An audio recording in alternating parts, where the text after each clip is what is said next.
Back to my YouTube channel. This is my new channel. ಎಲ್ಲರೂ ನಮಗೆ support ಮಾಡಿರಿ, subscribe ಮಾಡಿರಿ, ಲೈಕ್ ಮಾಡಿರಿ, ಶೇರ್ ಮಾಡಿರಿ, ಕಮೆಂಟ್ ಮಾಡಿರಿ. ಇದನ್ನು ಫಸ್ಟೇ ಎಲ್ಲರಿಗೂ ಕೇಳ್ತೀನಿ, ನಿಮ್ಮ ಸಪೋರ್ಟ್ ನಮಗೆ ಬೇಕು. ಅದನ್ನು ನಾನು ರಿಕ್ವೆಸ್ಟ್ ಮಾಡಿ ಕೇಳ್ಕೊತೀನಿ. ಪ್ಲೀಸ್ ನಮಗೆ ಸಪೋರ್ಟ್ ಮಾಡಿರಿ. ನಾವು ನಮ್ಮ ಕೈಲಾದಷ್ಟು ಇನ್ನೂ ಸಪೋರ್ಟ್ ಮಾಡ್ತೀವಿ, ನೀವು ನಮಗೆ ಸಪೋರ್ಟ್ ಮಾಡಿರಿ. ಇವತ್ತಿನ ಲಾಗ್ ಏನಂತಂದರೆ ಲವ್ ಸ್ಟೋರಿ. ನಮ್ಮದು ಅರೇಂಜ್ ಮ್ಯಾರೇಜಾ ಲವ್ ಮ್ಯಾರೇಜಾ ಅನ್ನೋದು, ಆಮೇಲೆ ನಮ್ದು ಯಾವ ಕಾಸ್ಟ್, ಆಮೇಲೆ ಲವ್ ಮ್ಯಾರೇಜ್ ಆಗಿದ್ರೆ ಮನ್ಯಾಗ ಹೆಂಗೆ ಒಪ್ಪಿಸಿದ್ವಿ ಅನ್ನೋದು, ಆಮೇಲೆ ನಮ್ಮದು ರಿಲೇಷನ್ ಅಥವಾ ರಿಲೇಷನ್ ಅಲ್ಲ ಏನು ಹೊರಗಡೆ ಸಂಬಂಧ ಅಂತ ಎಲ್ಲ ಹೇಳ್ತೀನಿ ಈ ಲಾಗ್ದಾಗ. ಕಂಟಿನ್ಯೂ ಲಾಗ್ ಎಲ್ಲಿ ಸ್ಕಿಪ್ ಮಾಡ್ದಂಗೆ ವಿಡಿಯೋ ನೋಡಿರಿ, ಅದೊಂದು ನಿಮ್ಮ ಹಂಬಲ್ ರಿಕ್ವೆಸ್ಟ್. ಫಸ್ಟ್ ಥಿಂಗ್, ನಮ್ಮದು ಲವ್ ಮ್ಯಾರೇಜ್ ಅರೇಂಜ್ ಮ್ಯಾರೇಜಾ? Love marriage. Love marriage. ನಾವಿಬ್ಬರು ಲವ್ ಮಾಡಿ 5 ವರ್ಷ ಆಯ್ತು. ಈಗ 5ನೇ ವರ್ಷ ರನ್ನಿಂಗ್.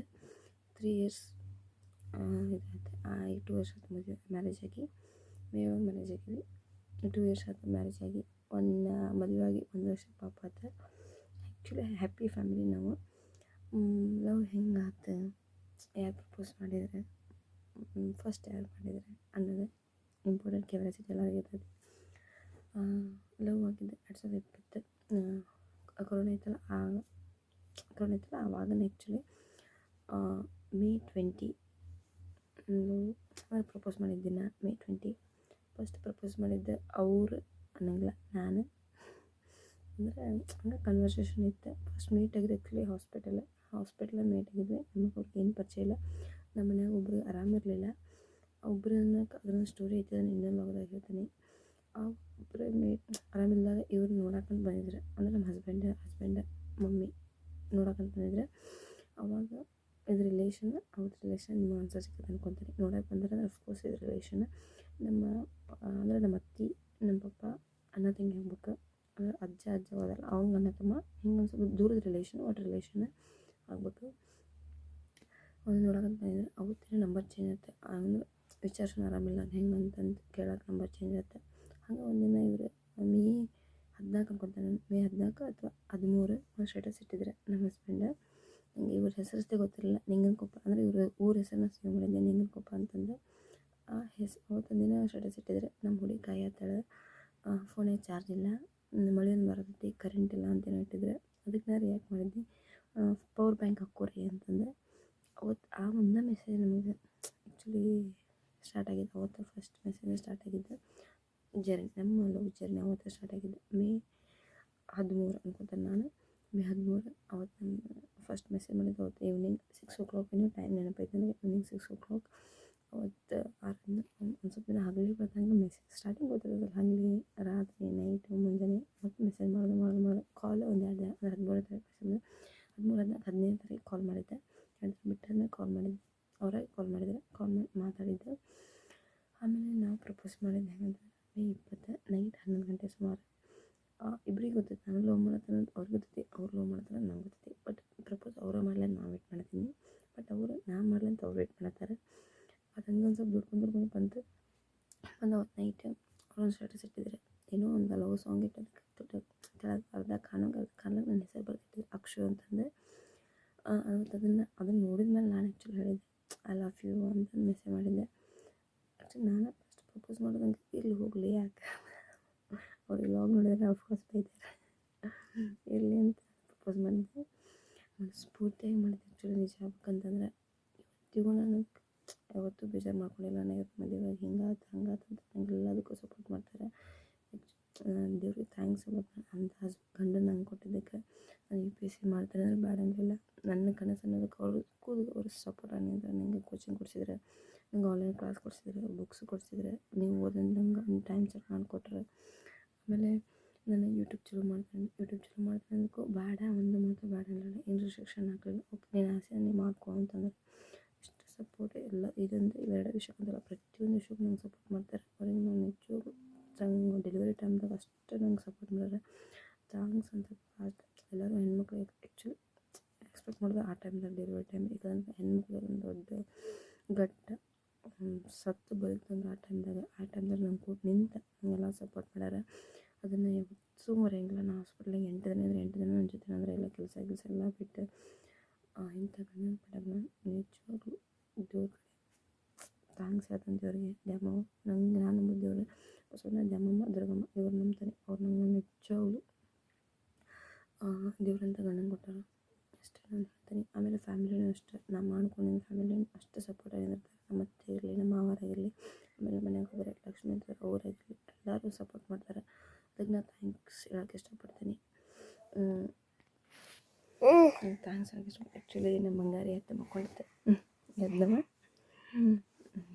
ಆ್ಯಕ್ಚುಲಿ ಗಾಡಿಗೆ ಥ್ಯಾಂಕ್ಸ್ ಹೇಳ್ತೀನಿ. ಅಂಥ ಹಸ್ಬೆಂಡ್ ಅಂಥ ಫ್ಯಾಮಿಲಿನ ಕೊಟ್ಟಿದ್ದಕ್ಕೆ. ಆಮೇಲೆ ನಾವು UPSC ಮಾಡ್ಕೊಂಡು ನನ್ನ ಫ್ಯಾಮಿಲಿನೂ ಒಟ್ಟು ಯಾರೂ ನನಗೆ ರೆಸ್ಟ್ರಿಕ್ಷನ್ ಹಾಕಲಿಲ್ಲ. ನೀವು ಕಲ್ತಿರಿ ಮಾಡ್ಕೊರಿ, ಯಾಕಂದ್ರೆ ಕಲಿತು ವೇಸ್ಟ್ ಮಾಡೋಕೆ ಬಿಡ್ರಿ. ಈಗ ನಾವು ಕಲ್ತಿನ ಅದೇ ಮಾಡತ್ತೀವಿ, ನೀವು ಕಲ್ತಿರಿ, ನೀವು ನಿಮ್ಮ ಜೀವನ ಕಟ್ಕೋರಿ ಮುಂದೆ ಅಂತಂದರೆ ಸಾರಿ ಅವ್ರಿಗೆಲ್ಲರಿಗೂ ಯಾವಾಗ ಜೀವನ ಪೂರ್ತಿ ಯಾರಿಗಿಂತ ಅತ್ತೆ ಇಂಥ ಮಾವು ಸಿಗೋದಿಲ್ಲ. ನಿಮ್ಮ ಕೆಲಸ ನೀವು ನಿಮ್ಮ ಜೀವನ ಕಟ್ಕೋರಿ, ಕಲ್ಕೋರಿ ಅಂತ ಹೇಳಕ್ಕೆ ಅಂದ್ರೆ ಅವ್ರು ನನಗೆ ಸಪೋರ್ಟ್ ಮಾಡ್ತಾರೆ. ಅದಕ್ಕೆ ನಾನು ಅವ್ರಿಗೆ ಯಾವತ್ತಿದ್ರೂ ಋಣಿಯಾಗಿರ್ತೀನಿ. ನನ್ನ ಗಂಡಗ, ನನ್ನ ಅತ್ತೆ ಮಾವ ಮತ್ತು ನಮ್ಮ ಅಣ್ಣ, ನಮ್ಮ ಬ್ರದರ್, ಅವರಿಗೆ, ನಮ್ಮ ಮಮ್ಮಿಗೆ ಎಲ್ಲರಿಗೂ ಋಣಿಯಾಗಿರ್ತೀನಿ. ಎಲ್ಲರೂ ನಂಗೆ ಏನು ಮಾಡಿದ್ರು ಏನಂದ್ರೆ ಸಪೋರ್ಟ್ ಮಾಡ್ತಾರೆ. ಅದಕ್ಕೆ ಇದನ್ನ ಇಲ್ಲಿಗೆ ಏನು ಮಾಡೋದು ಇವತ್ತಿಂದ ಏನಂದ್ರೆ ನಾವು ಲವ್ ಸ್ಟೋರಿ ಹೇಳ್ಬೇಕಂತ ಬಂದಿದ್ದೆ. ಆಮೇಲೆ ನಮ್ಮ ಲವ್ ಸ್ಟೋರಿ ಹೇಳ್ಬೇಕಂತ ನಾವು ಲವ್ ಮ್ಯಾರೇಜ್ ಆಗಿದೆ. But love story actually curiosity ಆಗಿರುತ್ತೆ, ಯಾರಿಗೂ ಹಿಂಗೆ ಆಗಿರೋದಿಲ್ಲ. ಹಂಗಾಗಿತ್ತು ನಮ್ಮ ಲವ್ ಸ್ಟೋರಿ. ಪ್ರಪೋಸ್ ಮಾಡಿದ್ದೆ 20ನೇ ತಾರೀಕು. ಅಂದರೆ ಇವ್ರ ಮನೆ ಹುಡುಗನ ಮನೆಗೆ ಗೊತ್ತಾಗಿದ್ದೆ, ನಮ್ಮ ಯಜಮಾನ್ರ ಮನೆಗೆ ಗೊತ್ತಾಗಿದ್ದು 3ನೇ ತಾರೀಕು ಗೊತ್ತಾಗೈತಿ. 20ನೇ ತಾರೀಕು 23ನೇ ತಾರೀಕು ಗೊತ್ತಾಗೈತಿ. ಅದು ಹೆಂಗೆ ನಾನೇ ಗೊತ್ತು ಮಾಡಿದ್ದೆ ಆ್ಯಕ್ಚುಲಿ. ಫೋಟೋ ಇಟ್ಟು ಅವ್ರ ತಂಗಿ ನಂಬರ್ ನನ್ನ ಕಡೆ ಇತ್ತು ಆಲ್ರೆಡಿ. ಫೋಟೋ ಇಟ್ಟಿದ್ದು ನಾನು ಸುಮ್ಮನೆ ಕಾಮಿಡಿ ಮಾಡ್ಕೊಂಡು ಫೋಟೋ ಇಟ್ಟಿದ್ದು ಬಿಡ್ತು, ಫೋಟೋ ಕೊಲಾಜ್ ಮಾಡಿ ಆ ಫೋಟೋ ಅವ್ರ ತಂಗಿ ನೋಡಲಿ ಅಂತ ಹಂಗೆ ಸುಮ್ಮನೆ ಅವ್ರಿಗೆ ಕಾಡ್ಸಕ್ಕಂತ ಇಟ್ಟಿದ್ದು. ಬಟ್ ಸೀರಿಯಸ್ಲಿ ಅವ್ರ ತಂಗಿ ನೋಡ್ಬಿಟ್ಲೆ. ನೋಡಿ ಅವತ್ತೇ ಏನಿಲ್ಲ, ಮರನೇ ದಿನ ಹೇಳಿದ್ಲೆ ಮನೆಯೊಳಗೆ ಹಿಂಗೆ ಫೋಟೋ ಇಟ್ಟಿದ್ರೆ ಅಮರ್ಬೋದಾರ ಅಂತಂದು. ಅವತ್ತು ನನಗೆ ಗೊತ್ತಾಯ್ತು. ಬಟ್ ಅವ್ರ ಮೇಲೆ ಯಾರೂ ಏನಿಲ್ಲ, ಸಡನ್ನಾಗಿ ಓಕೆ ನಿಮಗೆ ಇಷ್ಟ ಆಯಿತು ಮಾಡ್ಕೊಂಡ್ಬಿಟ್ರು. ಎಷ್ಟು ಖುಷಿಯಾಗಿತ್ತು ನನಗೆ. ಇಷ್ಟು ಸಲೀಸಾಗಿ ಯಾರ ಮೇಲೆ ಯಾಕೆ ಒಪ್ಕೋತಾರೆ ಹೇಳಿ. ನಮ್ಮದು ರಿಲೇಷನ್ ಅಂದರು ನಾನು ಒಂದ್ಸಲ ಅವ್ರು ನೋಡಿಲ್ಲ, ನಾವು ಒಂದ್ಸಲ ಅವ್ರು ನೋಡಿಲ್ಲ. ಒಂದು ಸತ ನಾನು ಇವ್ರಿಗೆ ಬಂದಿಲ್ಲ, ನಾನು ಅವರು ನಮ್ಮೂರಿಗೆ ಬಂದಿರ್ಬೋದೇನೋ ನಂಗೆ ಗೊತ್ತಿಲ್ಲ. ಬಟ್ ನನಗೆ ಒಂದು ಸಲ ಇವ್ರಿಗೆ ಬಂದಿಲ್ಲ. ಒಂಥರ ಫಸ್ಟ್ ಸಡನ್ನಾಗಿ ಹೇಳಿದ್ರು ಒಪ್ಕೊಂತಾರೆ ಅಂತಂದರೆ ಅವ್ರ ಮೇಲೆ ಅವ್ರಿಗೆ ನಂಬಿಕೆ. ಯಾಕಂದರೆ ಅಂಥ ಹುಡುಗಿ ಹಾಗೆಲ್ಲ ಮಾಡ್ಕೊಂಡು ಇಷ್ಟ ಆಯಿತು ಮಾಡ್ಕೊಳ್ಳಿ ಚೆಂದಾಗಿರಲಿ ಅಂತಂದರೆ ಅದೊಂದು ಖುಷಿ ಆಯ್ತು. ಆಮೇಲೆ ನಮ್ಮ ಮನೆಯಾದ್ರು ಇವ್ರ ಮನೆಗೆ ಗೊತ್ತಾದ ಕೂಡ ನಮ್ಮ ಮನೆಯಾಗ ಗೊತ್ತು ಆಗ್ಬೇಕಂದ್ರೆ ಸುಮ್ಮನೆ ನಾಳೆ ರಿಸ್ಕ್ ಆಗಬಾರ್ದು ಅನ್ನೋ ಕಾರಣಕ್ಕೆ ಇವರು ನಂಗೆ ಫೋರ್ಸ್ ಮಾಡತ್ತಾರೆ, ಹೇಳು ಮನ್ಯಾಗೆ ಹೇಳು ಅಂತಂದ್ರೆ ನಾವು ಹೇಳೇ ಅಂದರು 3 ದಿನಕ್ಕೆ ನಾ ಹೇಳಿದ್ದೆ 1 ತಿಂಗಳಿಗೆ. ಯಾಕೆ ಆ್ಯಕ್ಚುಲಿ ಎಲ್ಲರಿಗೂ ಭಯ ಇರ್ತೈತೆ ಮನ್ಯಾಗ ಏನಂತಾರೆ ಏನು ಒಪ್ಕೋತಾ ಇಲ್ಲ, ಒಪ್ಕೊಲಿಲ್ಲ ಅಂದ್ರೆ ಅಷ್ಟೇ ಹರ್ಟ್ ಆಗತ್ತೆ. ಬೇಡ ಫಸ್ಟ್ ಒಂದು ಸ್ವಲ್ಪ ಇರಲಿಲ್ಲ ಆಮೇಲೆ ಅಂತ ಇರಲಿ ಅಂತ ಹೇಳಿ. ಬಟ್ 1 ತಿಂಗಳಾದ್ಮೇಲೆ ಹೇಳಿದ್ಮೇಲೆ ನಮ್ಮ ಮನೆಯಾಗೂ ಅಷ್ಟು ಫಸ್ಟ್ ಸಡನ್ನಾಗಿ ಹೇಳಿಲ್ಲ. ಫೋಟೋ ತೋರಿಸಿದ್ನಿ, ಇವ್ರು ಹೆಂಗದಾರೆ ನಮ್ಮ ಮಮ್ಮಿಗೆ ತೋರಿಸಿದ್ದೆ, ಇವ್ರು ಹೆಂಗದಾರೆ. ಯಾಕಂದ್ರೆ ನಮ್ಮ ಅಣ್ಣಗೆ ತೋರ್ಸಂಗೆ ಧೈರ್ಯ ಆಗಲಿಲ್ಲ. ಹಾಗಾಗಿ ನಮ್ಮ ಮಮ್ಮಿಗೆ ತೋರಿಸಿದ್ನಿ, ಇವ್ರು ಹೆಂಗದಾರೆ ಚಂದ ಅವರು ಚಂದ ಹಂಗೆ ಅಂತ ಕಮೆಂಟ್ ಮಾಡಿದೆ. ಆಮೇಲೆ ಸಡನ್ಲಿ ನಾ ಇವ್ರನ್ನ ಮದುವೆ ಆಗ್ಬೇಕಂತದೀನಿ ಅಂತ ಹೇಳಿದ್ನಿ.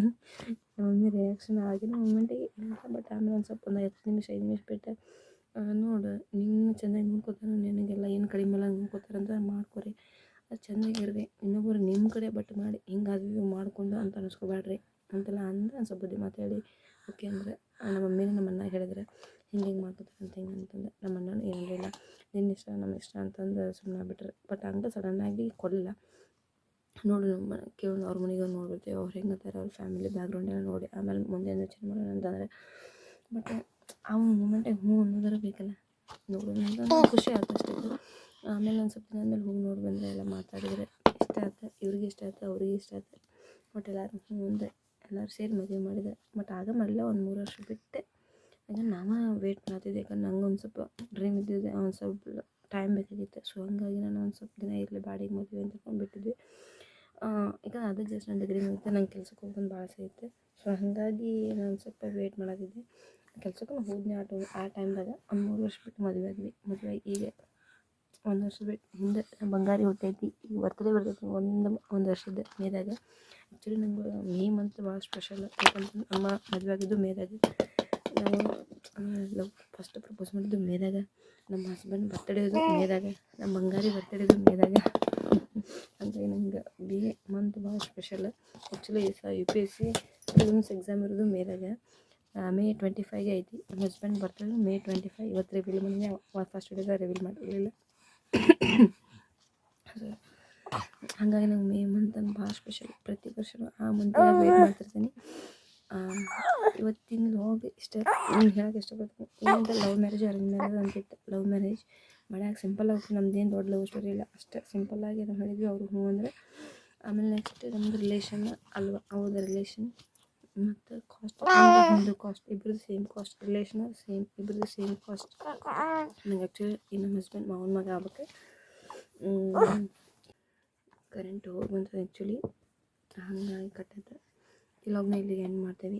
Thank you for watching. Subscribe ಮಾಡಿರಿ, ನಮಗೆ ಸಪೋರ್ಟ್ ಮಾಡಿರಿ, ಲೈಕ್ ಮಾಡಿರಿ, ಶೇರ್ ಮಾಡಿರಿ, ಕಮೆಂಟ್ ಮಾಡಿರಿ. Love you all. ನಮ್ಮ ಬಂಗಾರಿ ಚಿನಿ ನೋಡಪ್ಪ ಜಿ.